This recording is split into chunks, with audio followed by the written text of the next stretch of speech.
তারপরে এগুলোকে আলাপ আলোচনা হইতেছে আমার সাথে বরকতের সাথে, তাগুলোকে একটা বসান কোরআন কিতাব বসারও একটা ঢেড়ে হবে পরবর্তী নেক্সট টাইমে। যদি গান বাজনা হারাম হয় আমরা আর গাবো না, শুনবো না। আর যদি তারা হেরে যায়, না বসে, তাহলে এরপর পালসাইলে পিটান, একসার পিটান, পিটান ছাড়া কোনো কথা নাই।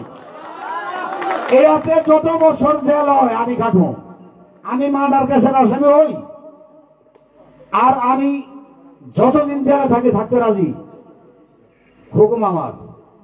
এরপর 2 নম্বর আসামি বরকত, আমি 1 নম্বরে নিলাম,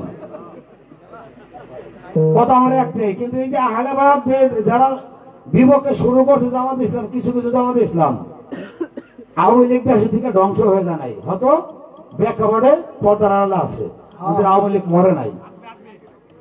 কিন্তু এই যে আওয়ামী লীগ দোষ করে এখন যে লোক ফাঁসি হোক, আমাদেরও হোক।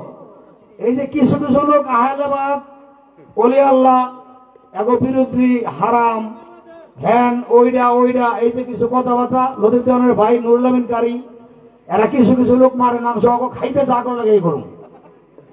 এদের জেল দিয়ে বছর মায়ের মায়ের জেনে নামে হানে মায়ের জেনে মানে হ্যান্ড পিটাই দিব, এটি সত্য ডাইরেক্ট কথা।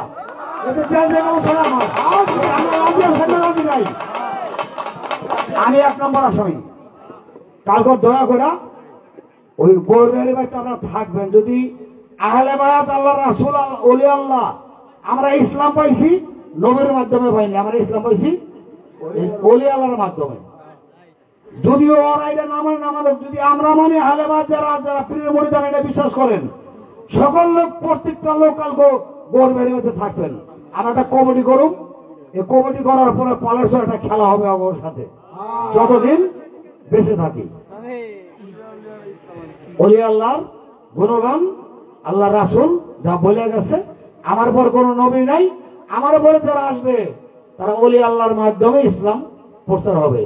যে আল্লাহ রাসূলের কথা যারা না মানবো ওরা হারাম, এই হারাম নীতি পিটিয়েছে তুলনাকে তুলুম, জেল থেকে বছর ঘাটলে কাটবো। আমি যদি বুড়া বসে জেল খাটে আমার সমস্যা কি? যাই হোক, বেশি বিস্তারিত আলাপ করুন না।